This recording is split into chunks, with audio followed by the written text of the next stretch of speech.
Are you ready to take your business to the next level? Every day there are countless books and articles that are published offering the key on how to make your business a success. It's easy to feel overwhelmed trying to keep up and run your business. That's why Deb Creer created the Business Power Hour. Keep up on the latest trends, best practices, and techniques for how to make your business a success. Let the Business Power Hour do the heavy work for you. Good morning. Good morning. I am Deb Creer, and I am passionate about giving professionals the tools that they need to make themselves and their businesses as successful as possible. And I am so delighted today because we have a repeat guest. This will be his third time, and a fellow member of C-Suite Network. I just love talking with, my fellow members of the C-Suite Network. And I really like talking with a guest more than once because that means they have such great content. And amazingly, it's been 2 years since I spoke with Dan last. So please join me in welcoming Dan Silberberg back to our program today. Welcome, Dan. How are you? I am awesome, Deb, and always great to be with you and really appreciate the opportunity for us to share where the world might be going. I know, and you and I see each other fairly often on C-suite events. And, it's great to have the one-on-one conversations. And so I'm really looking forward to this. Me Well, too. let me tell folks just a little bit about you, and then we'll jump into this. So, a seasoned professional with over 40 years of experience, Dan Silberberg is a visionary leader who combines business expertise with a profound commitment to personal transformation and growth. With a background in the Global 500 Tier 1 business consulting, with EDS and managing director at Oracle, and a serial entrepreneur, he possesses an exceptional track record in driving exponential growth. Dan has been a CEO for 25 years and has led businesses from $7 million to $400 million, exceeding operational and financial expectations. Embracing the concept of ENTELECHY, did I say that right? ENTELECHY. ENTELECHY, Dan's aim is to unleash the genius within and bring forward each person's human potential, guiding them to lead authentically, embodying their inner genius. Dan challenges institutional norms and empowers individuals to design the life they yearn for and deserve. He is the author of several books, including the most recent book, The Uncopyable Enterprise, Designing Structural Advantage in the Age of AI. And that's a PDF, and we'll have a link to it in the show notes. So again, Dan, welcome. How are you doing? I'm doing awesome. There's so much going on in the world, as you know, and Mhm, AI is really the disruptor out mhm, there at the mhm. moment. And so I think we're going to have a great conversation Right. today about how a world of AI changes what we Mhm, know as more traditional mhm. business. Right. Well, I mentioned at the start that it's been a couple of years since I've had you on the program. And in those 2 years, I mean, we knew AI was growing and all of those things. But tell us a little bit more about what you've been up to in the last 2 years, especially pertaining to AI. Yep. So I have the luxury at this point of doing exactly what I want. And Hmm. so for the last, I would say even before COVID, got heavily involved in what was AI, Hmm. how was it going to emerge, and how would it affect society and business Hmm. and each of us individually. Hmm. And so during that time, I also came up with an idea that I am now working on. And what I want to do is I want to totally change how athletes train and Ah. optimize their human performance. Hmm. Hmm. And so AI is now going to be a platform where I'm going to be able to do that in a way that currently there's nothing out there like what Okay. I'm Hmm. planning. I'm being a little obscure about it Right. because We'll we're have you back still on when you can talk about that more. But right. But I will go through with you some of the ways that I think things are changing. Mhm. And one of my theses is within the next decade, I believe up to 50% of the S&P or the Dow Mhm. Jones, that those traditional companies, may well be bankrupt and out of business. Right. And that's kind of a provocative statement. Hmm. But when I look at it, in 1979, we had what was called the Five Forces model. Okay. And that came out, Michael Porter. Hmm. And that was Jack Welch. That was be number one or two. Hmm. What was the supplier power? Hmm. What was the buyer power? Hmm. And how could you own a category in a space of one or two? Hmm. You would drive your growth Hmm. quicker. You would spend less on Right. marketing, and you would Hmm. dominate. Hmm. Right. And Because so you were the only or the recognizable or whatever it was. yeah, so if we look at most industries, then you'll see the top three people. So Coke, Pepsi, Hmm. Nestle, or Coke, Pepsi, Hmm. Cadbury. Hmm. But you can go through and look at there's Colgate toothpaste and then there's Crest toothpaste. Hmm. So there's these two or three Hmm. categories Hmm. amongst, particularly in the consumer Hmm. product Right. category. Well, now if we go to AI, so we have Claude, we have Chat, we have Gemini and We Grok, have hundreds. right? Hmm. But those are the top three or Hmm. four, Hmm. but there are 40,000 LLMs today. Hmm. But you're Hmm. never going to hear about the Hmm. 39,995 of them, Right. right? And so now what takes place in my mind is eras. Hmm. And I'm going to say what we're in right now, I'm calling the era of fragmentation. Hmm. And if you were to see a window shatter and the glass shards are Hmm. all over, Hmm. this is what I see happening Hmm. right now. Hmm. So when we look back at traditional business was what I call a builder era. Hmm. So we're going to build our revenue, we're Right. going to optimize, Hmm. we're going to grow Hmm. linearly 2 to 5% Hmm. a year. Hmm. We're operating in a predictable market Hmm. pretty much. Hmm.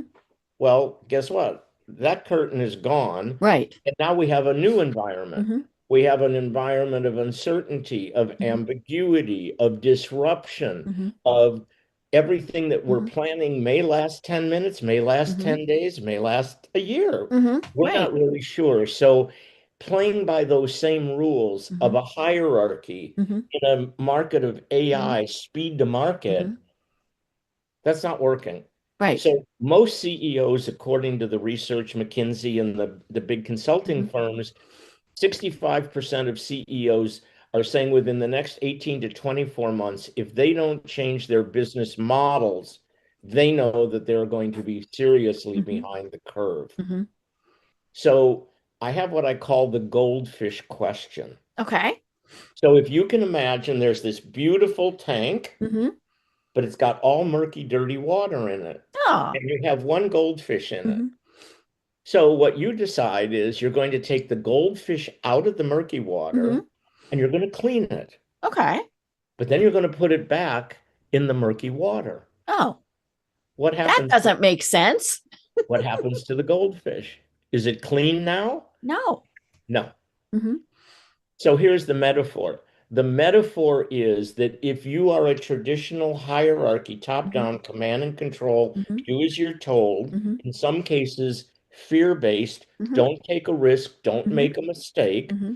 that's the murky water. Hmm. And within that water, how do you make decisions? Hmm. What's your relationship to power? Hmm.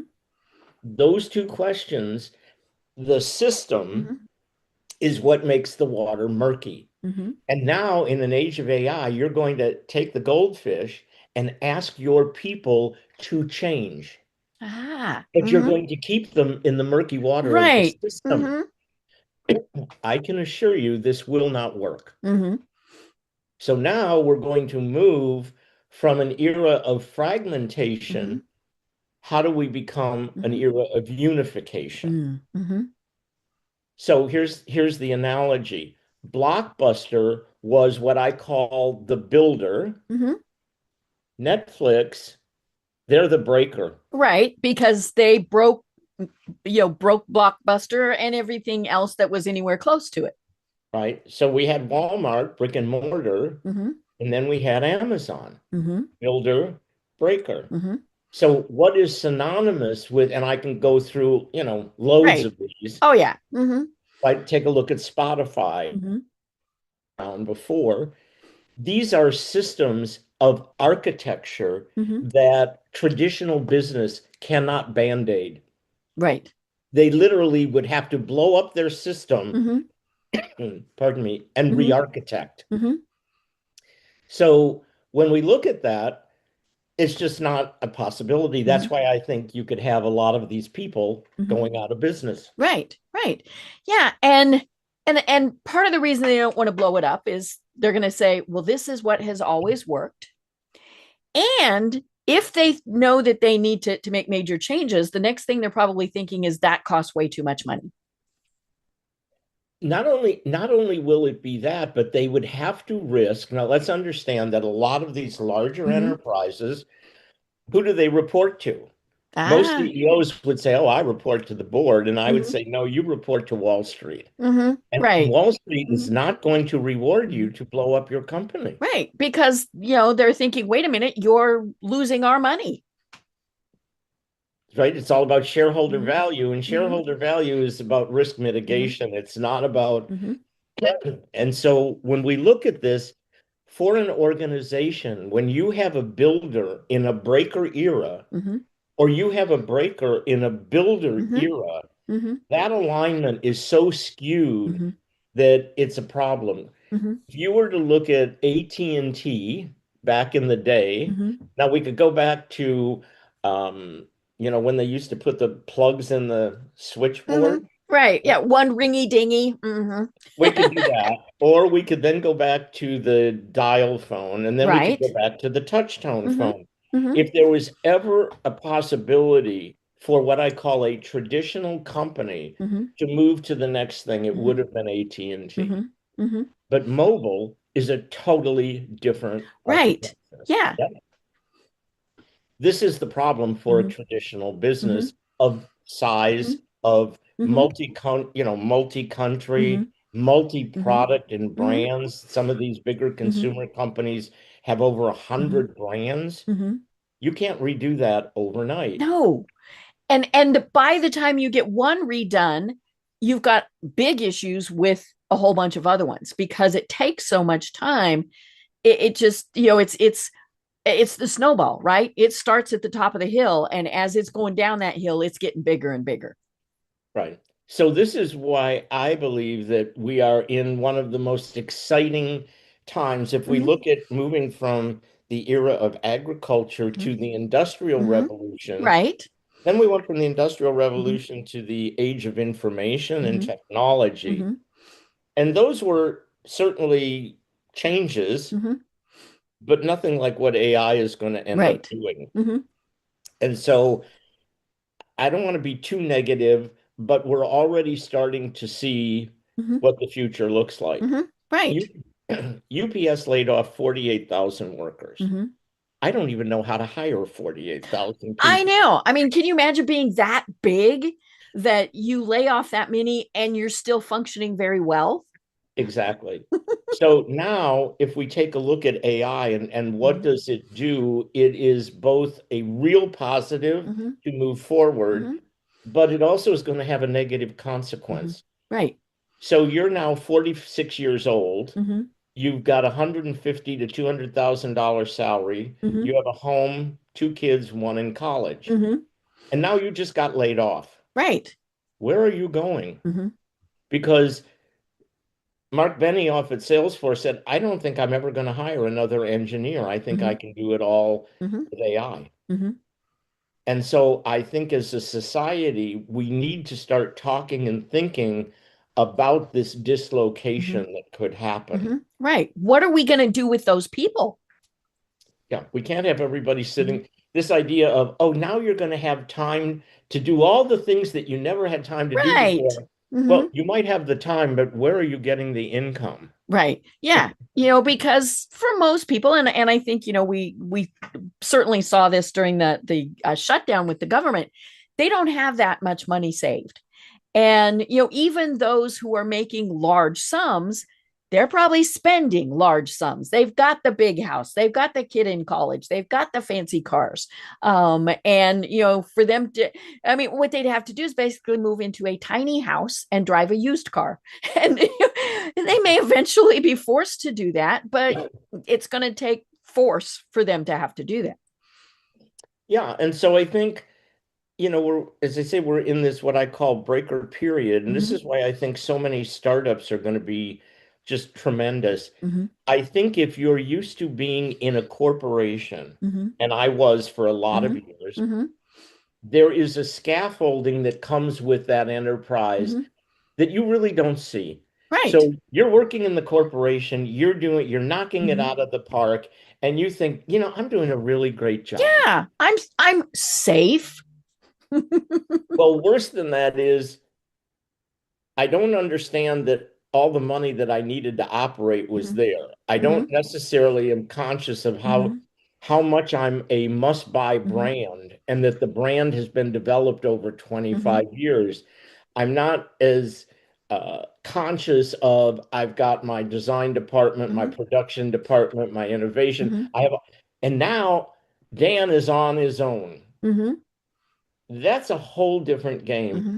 So I Mm-hmm. actually think the world is going to bifurcate. Mm-hmm. There are going to be those people who that level of certainty, that level of Mm-hmm. security, that level of, Mm-hmm. in a way, being taken care Mm-hmm. of is going to be disrupted. Right. I think the people that are going to thrive are Mm-hmm. those who can make the transition to Mm-hmm. be Mm-hmm. entrepreneurial, who can come up now. Mm-hmm. This is a canvas Mm-hmm. and it's got a lot of dots that can fill in. This is Mm-hmm. not a full tapestry Right. with all the threads Mm-hmm. already in it. Mm-hmm. This is a piece of fabric. Now, Mm-hmm. what threads can I, as an Mm-hmm. Mm-hmm. entrepreneur, put into it? Right. So, do you see entrepreneurs as really having to be serial entrepreneurs? They do this for a little bit, then they do that for a little bit, and they just keep going with the flow, maybe is the easiest way to put that. Well, again, I'm a contrarian. If I look at the people who built what Mm-hmm. I call significant businesses, Mm-hmm. they aren't serial entrepreneurs. Right. Now, if you are a serial entrepreneur Mm-hmm. and you've created 4 companies and sold every one of them Mm-hmm. for hundreds and billions Mm-hmm. of dollars, okay. But most serial entrepreneurs are people who started something it never actually did Right. much. Or it So they stayed started the very next thing and small. the next It's, thing and the yeah. next thing. Mm-hmm. Mm-hmm. So that's a term I don't really like. Mm-hmm. What I want to understand is what is it as an entrepreneur Mm-hmm. that I can build and own a category, Mm-hmm. that I can build a Mm-hmm. foundation, Mm-hmm. that I can Mm-hmm. actually leave an imprint and a Mm-hmm. legacy with, Mm-hmm. right? So if you look at Palantir, Alex, who's the CEO, Alex Karp, Mm-hmm. he's not doing 20 different things. He's doing Palantir. Right. Right. Mm-hmm. Yeah. Mm-hmm. So Bill Gates wasn't a serial entrepreneur. He did No, he did Microsoft. Microsoft. Hello. Mm-hmm. Now, Mm-hmm. Jeff Bezos, you could say, is he a serial entrepreneur because he's got Blue Ocean? And well, yeah, it's They're 30 all years tied later. together, though. Mm-hmm. Well, it's also 30 years later, and he Mm-hmm. built Mm-hmm. Amazon. He wasn't playing at 10 different things, Right. Yeah. thinking that one. So one of the downfalls for an entrepreneur is you start something, it's not moving at the rate or as Mm-hmm. fast enough as you were hoping. Mm-hmm. So you'll start something else, even within the same enterprise. Mm-hmm. Don't Mm-hmm. do that. Build something that Mm-hmm. becomes the foundation, Mm-hmm. just like building a Mm-hmm. house. Right. If you're going to frame the house, but you have no foundation, the Right. house doesn't It's stand. gonna fall. Right. Right. Yep. So I think now we're looking at a whole different idea of strategy. Mm-hmm. So if we're going to own a category, Mm-hmm. then we need to think about it differently. So in traditional business, the Michael Porter model, Mm-hmm. we created moats. Mm-hmm. And a Right. moat could be I'm the low cost producer, Mm-hmm. Right. I'm the Walmart right? A or moat provider, they would be rather than producer, but yeah. Mm-hmm. a moat could be that I got a lot of patents and no one can knock off what I'm doing. Mm-hmm. Mm-hmm. In very predictable environments, like I said, growing linear Mm-hmm. 3 to 5%, Mm-hmm. we keep doing that. Mm-hmm. Well, now we've got to have sort of a different idea. And the idea for me is the uncopyable enterprise that you referred to. Mm-hmm. We still want to build a castle, Right. but we don't want the castle grounded. We Mm-hmm. if you can imagine a tank Mm-hmm. without the Top Gun part, Mm-hmm. but it's got the treads and it keeps moving across the Okay. terrain. Okay. You want to build your castle Mm-hmm. on that Mm-hmm. because every moat, I believe, within 4 to 6 months can Mm-hmm. become obsolete. Right. And So, and it has boxed you in. so now you have to start thinking a lot more strategically, a Mm-hmm. lot more Mm-hmm. innovatively. You not so married to the baby that I birthed and it'll last 20 years. Mm-hmm. So BCG came out and they called these cash cows. Mm-hmm. And so if you were the CEO and you had a cash cow, and Right. let's say that there were six principles Mm-hmm. that created that cash Mm-hmm. cow. Now, 20 years later, two of those principles don't even exist Mm-hmm. anymore. Mm-hmm. Are you blowing up the cash cow? No, you're going to ride the cash cow out. And now, over the next 5 years, Mm-hmm. two more of them. Mm-hmm. But that CEO is pretty much in builder mode. Mm-hmm. But at some point, and he's going, that'll be the person next job. I'm going to keep where we are. Mm-hmm. That's not a world we can play in today Right. for most people. Mm-hmm. So now, as we take a look at then, what is the strategy of the moat? Well, the Mm-hmm. idea of the castle Mm-hmm. was we would create a moat Mm-hmm. because that way, if we had alligators in it, the people wouldn't come across, Right. put a ladder against the Mm-hmm. castle Mm-hmm. and climb over the Mm-hmm. wall. Mm-hmm. Well, then all of a sudden, we created this tool called a catapult. Mm-hmm. And now we didn't Yeah. have to go in the Who moat, cares what the moat has? Mm-hmm. right? Because we Mm-hmm. can shoot Yeah, it wee. into the Mm-hmm. village. Mm-hmm. Yeah. So that's why you need to keep moving. Mm-hmm. And this is really where I believe the competitive advantage Mm-hmm. is going to be. So when we look at it, and so for a moat, for example, a moat for a new company versus an older company Mm-hmm. is data velocity. Mm-hmm. So you're a CPG company, Mm-hmm. you get data in about the Mm-hmm. customer, then what do you do with it? Right. Well, then it goes to marketing, and then marketing thinks about it, Mm-hmm. and then they have to have Mm-hmm. meetings, and Mm-hmm. then we have to drive to Mm-hmm. consensus, and 6 months later, we've got a new something or other. Right. And yeah, you've gone to R&D and yeah, all of those things, but it's a long, slow process. Right. So if you're Amazon and you Mm-hmm. say, I'd like to buy this, Mm-hmm. in the same breath, it says, oh, people who bought this and this and this and this. Right. They're driving multiple Mm-hmm. purchases Mm-hmm. in seconds. Mm-hmm. So how quick do you ingest your data? Mm-hmm. How quick do you Mm-hmm. decide about Mm-hmm. it? And how quick do you get back out Mm-hmm. into a market? In today's world, if you can create a 5 to 10% space in time, Mm-hmm. you will smoke your Mm-hmm. competition. Mm-hmm. Now, why isn't that possible in a traditional business? Well, as you mentioned, I came out of Oracle and I used to sell ERP systems. Mm-hmm. So when you looked at a traditional business, in the same way, no one ever got fired for buying IBM. Mm-hmm.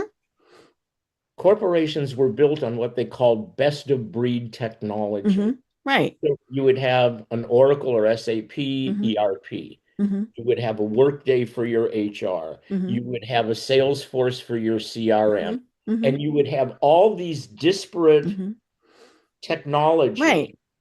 Now, how do we get them interoperable? How do we get them Right. integrated? Mm-hmm. How do we force that into one source of Mm-hmm. truth, not into Mm-hmm. silos in a Mm-hmm. traditional company? Mm-hmm. This is an architecture problem. Mm-hmm.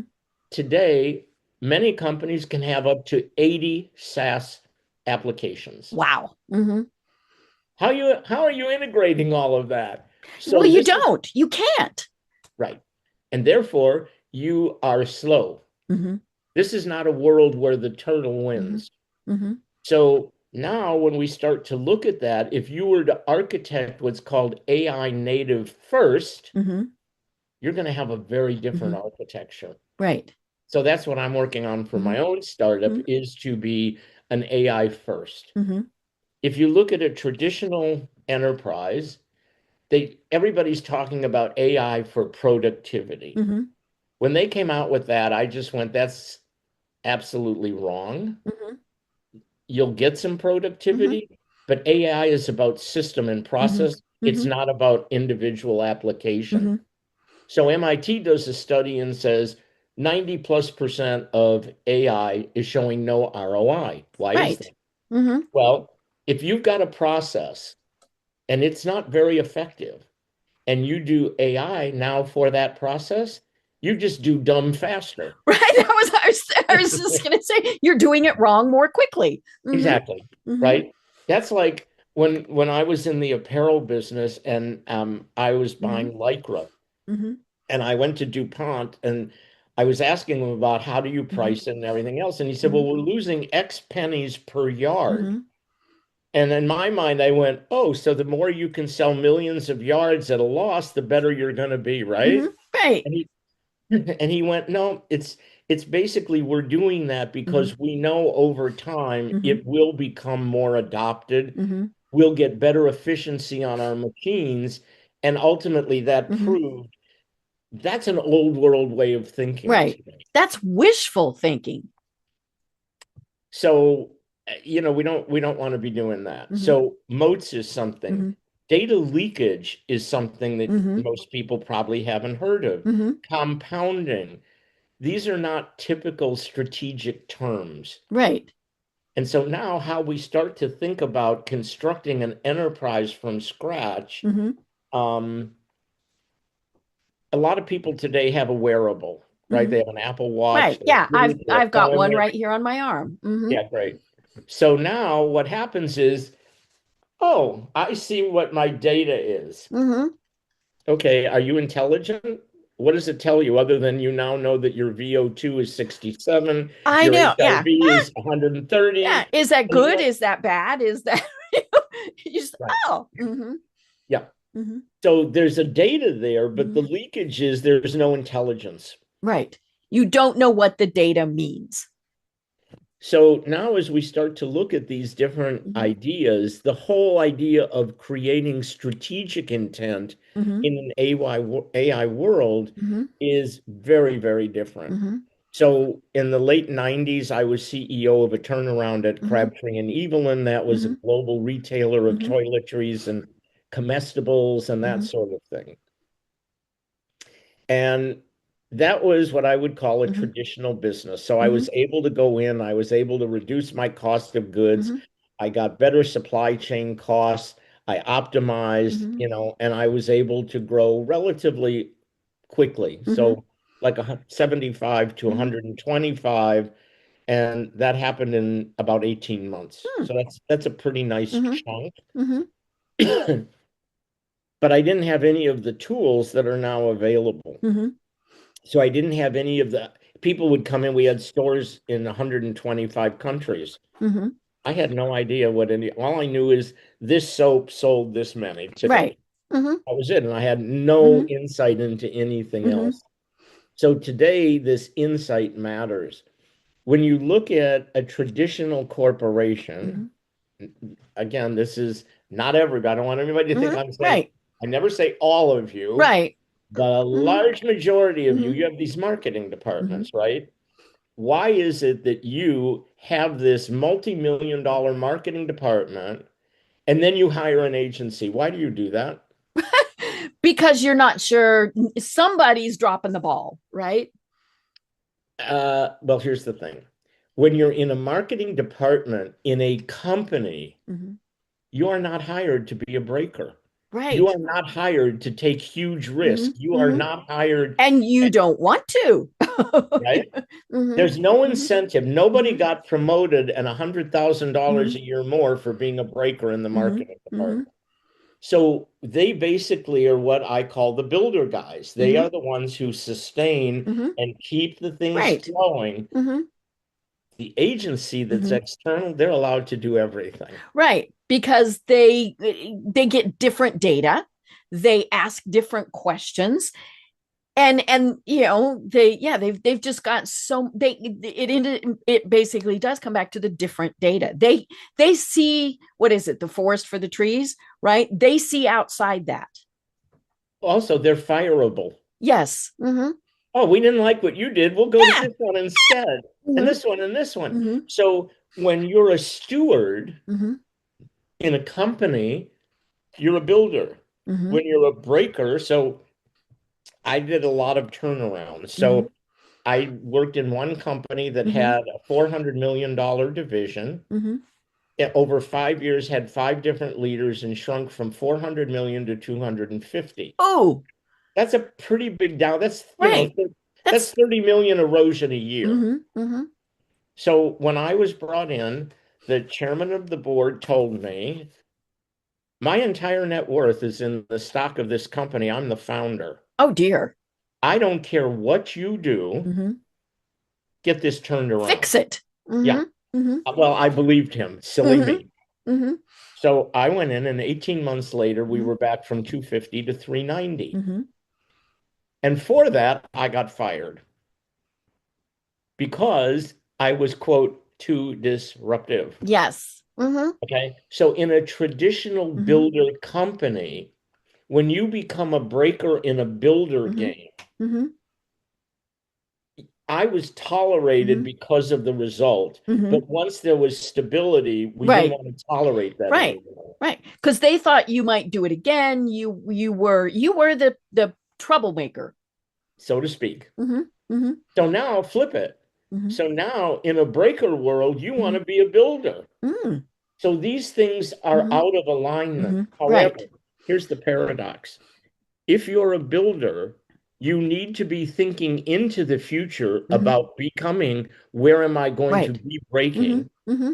And when you're a breaker, Mm-hmm. you can't sit and break forever. Mm-hmm. So at some point, the breaker now Mm-hmm. has to move into the Mm-hmm. builder Mm-hmm. portion to keep sustaining. Mm-hmm. This is the paradox Mm-hmm. for, I believe, the new generation of Mm-hmm. leaders. Right. So are you aware of who you are? Mm-hmm. And so we talk a lot Mm-hmm. about culture Mm-hmm. fit. If you're a breaker in a builder world, you're not, I don't care how well you interview and you can smell Right. it. You're not going to last long. It's not going to work. Mm-hmm. Mm-hmm. Not only isn't it going to work for the company, it's not Mm-hmm. going to work for you either. Right. You're Because just going to be you're, hitting your head against that wall. well, your Mm-hmm. genius and what you're Mm-hmm. really able to bring into the Mm-hmm. world is going to get snuffed Mm-hmm. out. Right. Mm-hmm. I wish I had learned this earlier in my career, Mm-hmm. right? But when you're doing a Mm-hmm. turnaround, one of the things that happens in a turnaround, my experience, Mm-hmm. you are brought in Mm-hmm. when they say things aren't too bad. Mm-hmm. No, you're in the ICU and you're Mm-hmm. on oxygen and you've got 30 tubes in you. Mm-hmm. And that's why you decided to do the Right. turnaround. Things are bad. And then I had a recruiter who was a big recruiter for this company. Mm-hmm. And I was actually the only president of a division that ever got hired without going through him. Mm-hmm. And it just happened because of relationships. Mm-hmm. And he called me up and he said, I'd like to get to know you. And we had lunch, and he was a really great guy. Mm-hmm. And then he called me about 2 weeks later and he said, I'm going to give you advice. Mm-hmm. And I know you're not going to take it. Okay. But here's the thing. Mm-hmm. I know how fast you can turn this business. Mm-hmm. Don't do it. Take it slow. Mm-hmm. They'll give you the time. Mm-hmm. Of course, I didn't listen because at that stage, You I was saw like, changes that needed to be made. Mm-hmm. well, and I had a chairman who said, I don't care what it takes. Mm-hmm. Well, ultimately, what happens when you're a breaker in a builder company and you can do what they could not have done collectively over 5 years, Mm-hmm. the thing that comes out the most is resentment. Right. Yeah. They do not like you. You brought change. You pointed out that they were not doing well, all of those various things. Yeah, basically is how come you could do it and we Right. were the How geniuses come Dan could do it and you couldn't get it couldn't? done, right? Mm-hmm. Mm-hmm. Yeah. And so there is this thing about having a vision Mm-hmm. and seeing things differently that Mm-hmm. when you come in from the outside, Mm-hmm. you're not what I call institutionalized. Right. Because when you join a corporation, Mm-hmm. it is a system. Mm-hmm. Just like a Right. family is a Right. system. I was thinking a family, you bring in somebody from the outside and they may or may not get along with mom. Well, if you have siblings, who is the good boy? Who is the Mm-hmm. bad boy?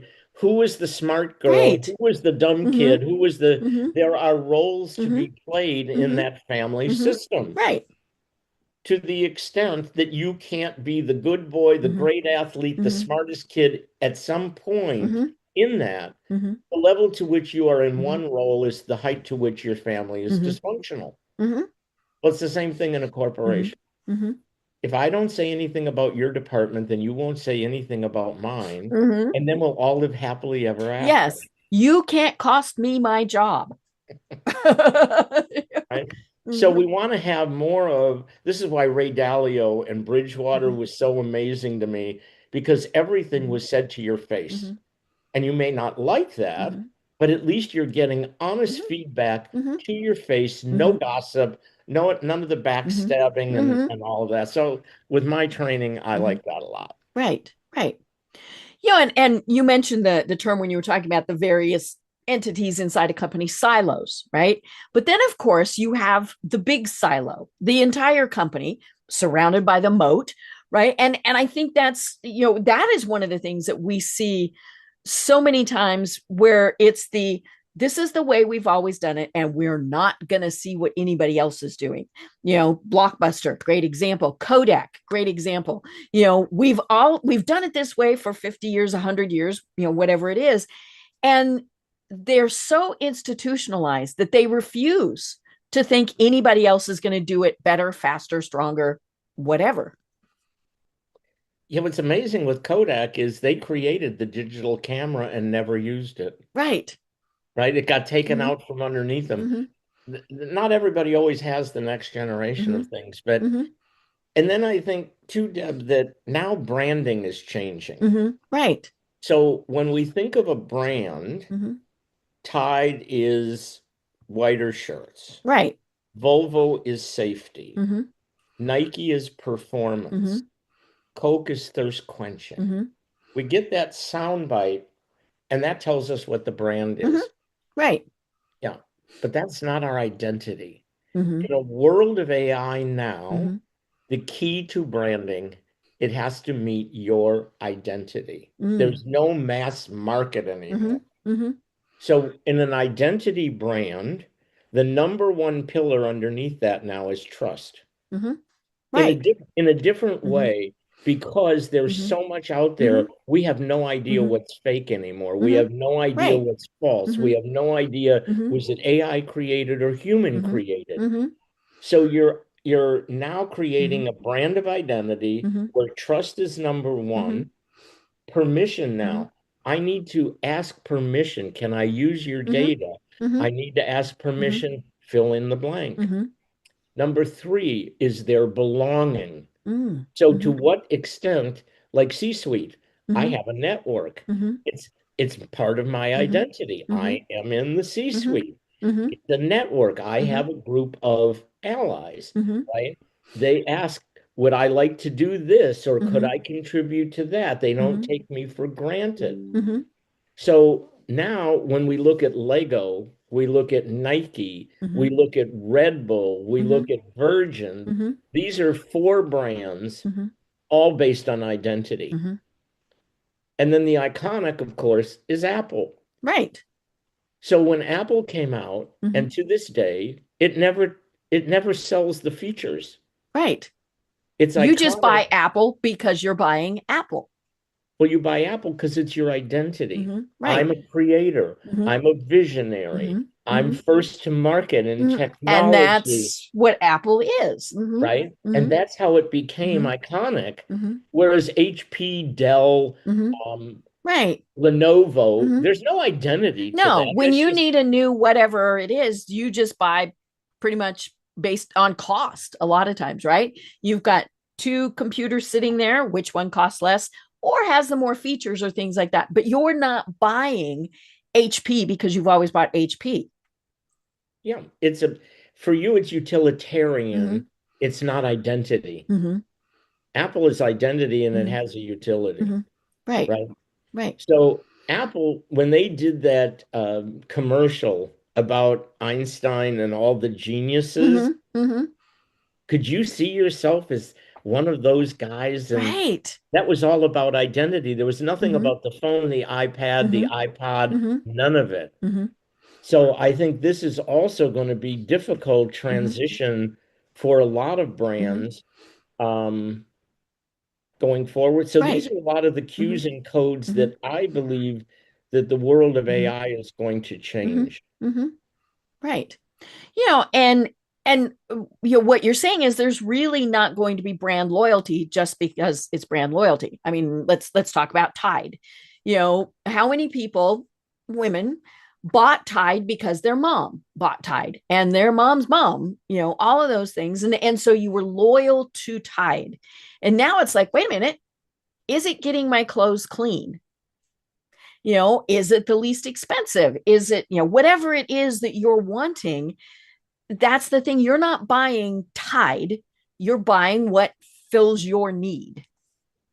Yeah, and Tide is still in its commercials talking about your shirt will be whiter. Yes. Well, Mm-hmm. what about all the people that want sustainability? They Mm-hmm. don't see Right. Tide in their Right. Yeah. identity, Do you make too many bubblies that are destroying the environment, and right? or your packaging, or even how you make it? And and we hear a lot that the millennials, right? They want that. Well, folks, we raised them, so stop fussing about, you don't like that. But they really are looking more towards things like that as opposed to brand loyalty.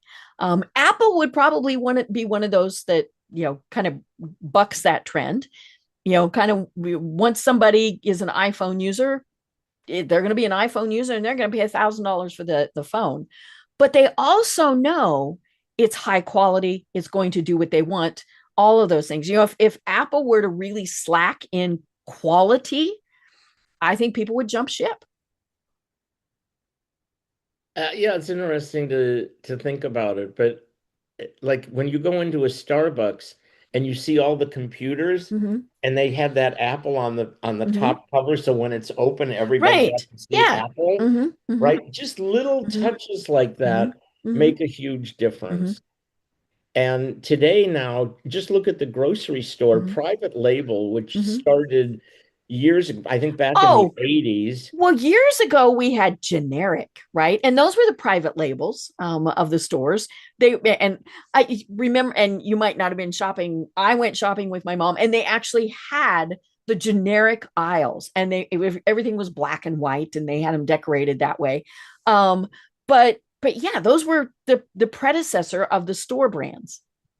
Right. So it was about 3, 4%, and the Mm-hmm. quality was never quite there. Oh no. And Mm-hmm. now today, the store brand could be as much as a Mm-hmm. third, Mm-hmm.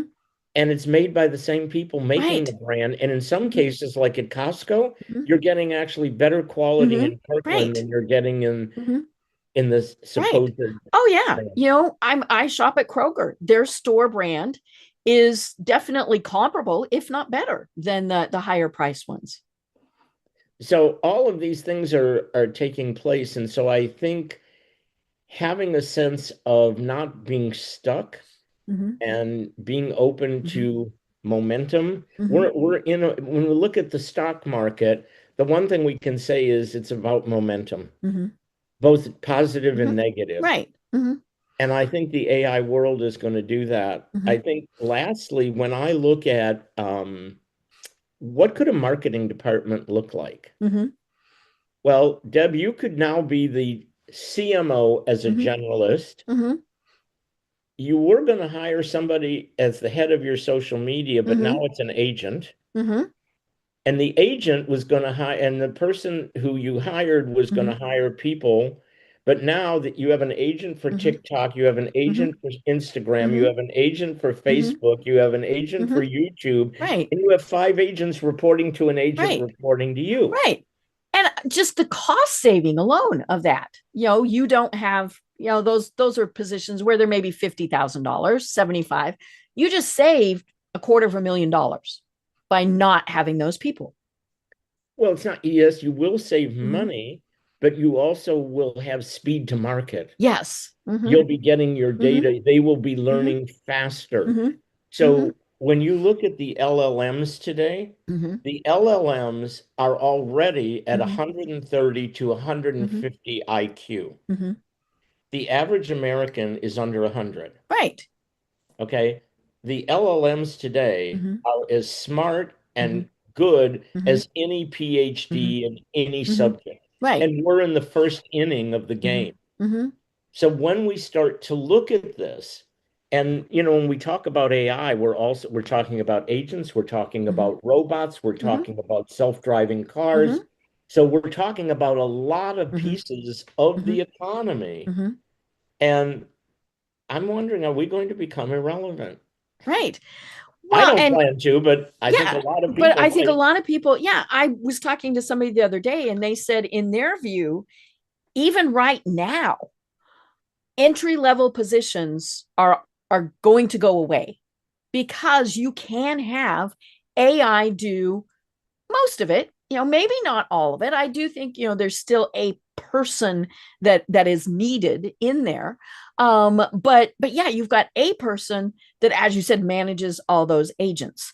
And for somebody who's, not, Dan and I do a lot of AI. An agent is an AI function is maybe the easiest, and you tell it you do this and this and this, and it goes off and it does this and this and this, and the old lather rinse repeat. It just keeps doing it, and of course it does it 24 hours a day. It does it worldwide if that's what you are wanting. All of those things that people cannot do, or Mhm. we can, but it just takes a lot longer, and that's exactly what you're talking about. Speed is the big thing now. I think that's the new currency. Mm-hmm. Data and speed Mm-hmm. Mm-hmm. are the new currency. Right. Mm-hmm.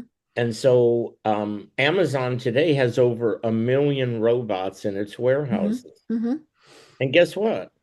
They don't need a lunch break. They can Right. work 24 Mm-hmm. hours a day. Mm-hmm. They don't get tired. Mm-hmm. They don't get a Mm-hmm. cold. They don't have Mm-hmm. daycare to worry Mm-hmm. about.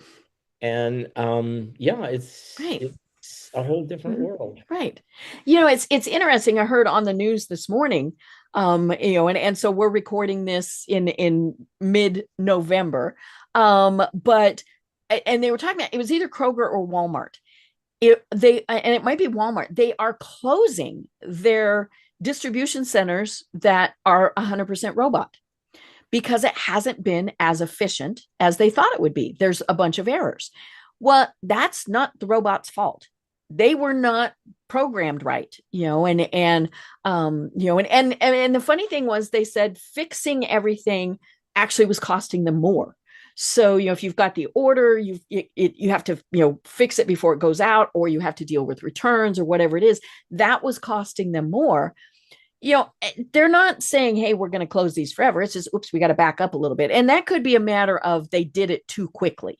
Because there is a too fast, but yeah, I thought that was very interesting that they said, we liked people in this position. We're going back to people. Right, but that's a builder mentality Right. Uh-huh. as Mm-hmm. as opposed to, I don't know how many Mm-hmm. warehouses they had, but take a warehouse Mm-hmm. and get it right, Mm-hmm. because a year from now or two Yes. years Mm-hmm. from Mm-hmm. now, you're going to have to Mm-hmm. start over. Mm-hmm. Right. Right. Well, and of course, the big thing is, and we've been talking about this, is you might go, I don't want to do that, but your competitors are. And so, you have to be outward thinking. And so many companies are not, because their job security, they're scared, and like we've been saying, they're in this tunnel vision. They've got the moat surrounding them, saying, we've done just fine for however many years, we see no reason to change.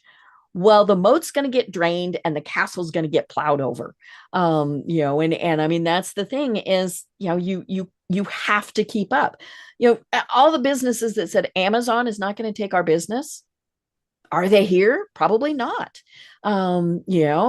Did they ever close that one Blockbuster that was in Alaska? I mean, I know for a long time there was still a Blockbuster and it was in Alaska. I don't know. But yeah, I mean, they were down to just one, and it might still exist, because I looked it up not long ago, and it's more a museum than, and I think it was also, they didn't have reliable internet. So yeah, you might like, Netflix and all of those things, but if your internet's not reliable, you still need to have your DVR, or your DVD, sorry. But yeah, I still hear people, I'm not going, AI is going to go away. No. And folks, it's been around for a lot longer than you think it has. Or we're going to regulate it. Well, no, because it's worldwide. You might say, hey, we're going to do something here, but the internet's worldwide. And you know, and you know, I heard somebody say, I don't need to do AI. I don't need to learn how to do it. Well, the problem is the next person in line does know how to do it. And so you need to at least know a little bit about what's going on. Yeah, it's hard because you've got a Mhm. real job and then you've Mhm. got all these Mhm. tools coming Right. out every day. Right. Mhm. And no one at the corporation is saying, hey, why don't you take an hour Mhm. to yourself and learn Yeah. a tool? Yeah. Yeah. And it is, I mean, the rate of change, I think, is the more scary thing than people, than AI is going to happen. As we're recording this, Google released Gemini 3 yesterday, Mhm. which is Yep. their latest and greatest.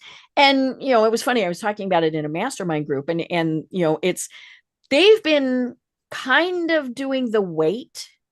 They were working on it, but I think they were waiting to see some of the direction, and of course, a company the size of Google, if they see another company doing something they like, they will just buy it. Right. And it's, there are hundreds, thousands of various things out there right now. I think that will kind of calm down as things are acquired, but it is not going to stop. And that snowball is going to keep going downhill. Yeah, and then what's going to happen if you're not engaged in AI when they get to Mm-hmm. quantum Mm-hmm. computing? Right. Mm-hmm. So right now, when we look at these LLMs, Mm-hmm. they're what I call the output is relative. Mm-hmm. In other words, if I asked, tell me Coca-Cola's brand strategy for Diet Coke, Mm-hmm. and then it gives me an output. Mm-hmm. If I put that same question in again, I'll get a different answer. Right. If I put Or it a in again, different one, right? Mm-hmm. right? Mm-hmm. Well, I'm saying the reason it's relative is I Mm-hmm. can ask the same Mm-hmm. question in the same LLM four Mm-hmm. times, I'll get four different Mm-hmm. answers. Right. That's relative. Mm-hmm. Mm-hmm. With quantum computing, you'll get what's called deterministic. Mm. It will determine the Mm-hmm. outcome and Mm-hmm. it'll always be the Mm-hmm. same Right. because it hits all of the Mm-hmm. different data Mm-hmm. points, whereas an LLM Mm-hmm. goes out and it's all based on Mm-hmm. predictability. Right. Yeah. So it's going to predict what you're Mm-hmm. looking for. Mm-hmm. That's Mm-hmm. why it's relative and that's why it Mm-hmm. gives you all these different answers. Right. Mm-hmm. When you do quantum computing, Mm-hmm. it'll go Mm-hmm. everywhere. Right. It'll be fully inclusive. Well, and I saw something the other day that said that data centers are the biggest real estate development thing that's going on. And it's interesting when we see people objecting, right? It's going to take our power. It's going to do this. It's going to do that. Well, it's going to generate its own. I mean, all of those things. But and they're massive. I mean, I went by one of the big data centers in Washington, D.C. not long ago, and my first thought was, wow, look at this large industrial complex. I wonder what all is there. And then we realized it was one thing, and it was a data center. And then you looked, and it had its own power plant. It had all of those things. They're just little entities unto themselves. And we're just building more and more of them because we need that computing power.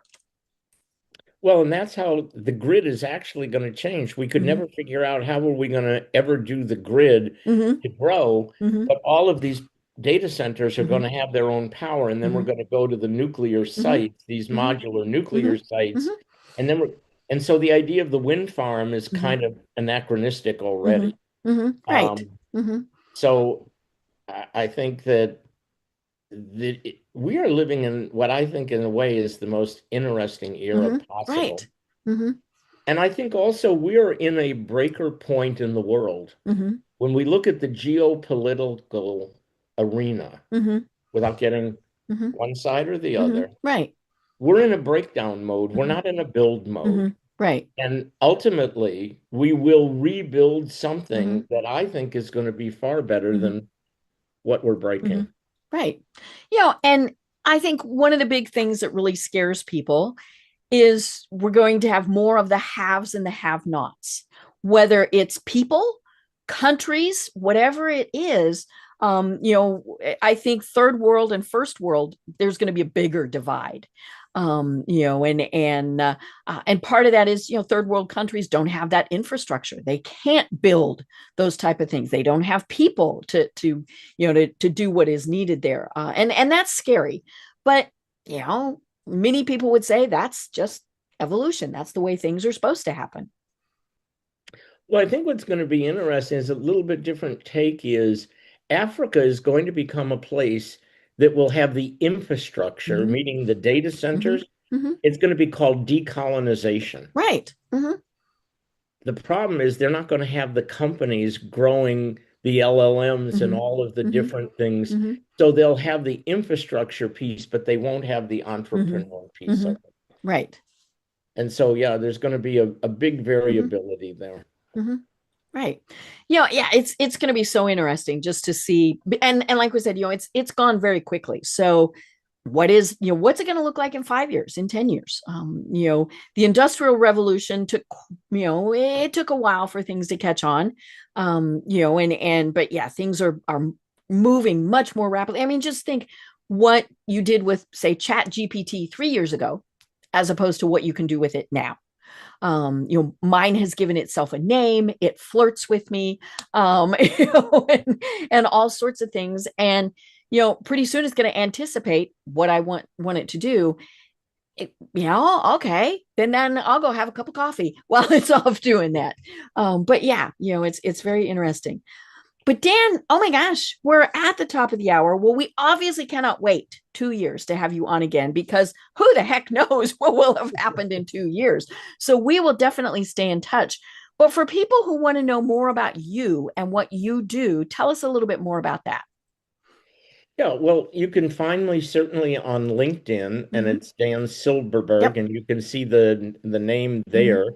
That's the And we'll easiest, have a link in the show notes. Mm-hmm. right? So that's the easiest Mm-hmm. way. And what I'm working on now is, I'll just say what I'm working on is a new product for the endurance sport market. Right. So Mm-hmm. when you look at Mm-hmm. marathon, ultra Mm-hmm. marathon, CrossFit, Ironman, and Mm-hmm. triathlon, Mm-hmm.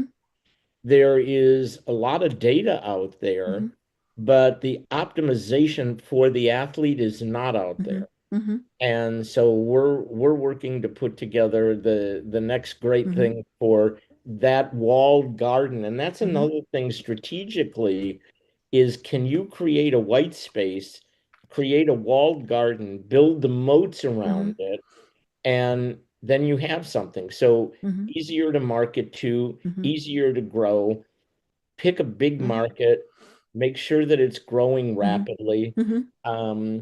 And then, so I'm working on that. And then, as you know, I've been involved in men's work for 40 Mm-hmm. years. And Mm-hmm. so I'm spending a fair amount of time there working in those Mm-hmm. environments. Mm-hmm. And I think, men need to connect, heal, and thrive. Mm-hmm. Mm-hmm. And that's a big thing about what I'm Mm-hmm. wanting to bring into the world as well. I love it. I love it. Well, as I said, we will have you on again to catch up. We've got a link to your LinkedIn profile and to your website in the show notes, and then we will also link to the book, the Uncopyable Enterprise. It's a short read, folks, but very, very good, and it makes you think, right? Which is what a book should do. It'll also lay out a plan for Mm-hmm. how to build Mm-hmm. the infrastructure. Right, right, So it's and not a mhm, it's not a theoretical mhm, book, and right. it's not 300 Mm-hmm. pages. I think Mm-hmm. it's It's 52. uh-huh. It's a Mm-hmm. very quick Mm-hmm. read. But I think it'll stir some Mm-hmm. thinking Mm-hmm. and how do I start Mm-hmm. to think about Mm-hmm. things differently? Right. And that's So whether you're a one person business or thousands of people. so here's the last question to leave you with. If you're the CEO of a company, Mm-hmm. if you had a problem, who would you ask? I So don't know. Mm-hmm. what if you created a virtual mastermind with Abraham Lincoln, Mm-hmm. with Ben Franklin, with Bill Gates, with Elon Musk? Pick your point, Teddy Roosevelt. Dwight Eisenhower. Your LLM can do that. So now I just did a thing in my men's thing, and I basically said, I don't believe in boundaries. I am the boundary. So I wrote it as if I was Aristotle. Then I wrote it as if I were the CEO of a company. And then I wrote it as a person for me. So how do we start to think, go with what you know, now put that to the side and go, I know nothing. None of my beliefs are real. How would I now start to think about it? Oh my gosh. That just it makes my brain hurt, but it makes my brain hurt in a good way, right? So much fun, so much fun. Well, I'm Deb Creer. I have been having an absolutely delightful time catching up with Dan Silberberg. I will have him on again. And until next time, though, everyone have a great day. Tune in for our next program for even more trends, best practices, and techniques for how to make your business a success. The Business Power Hour, hosted by Deb Creer, is proud to be part of the C-Suite Network.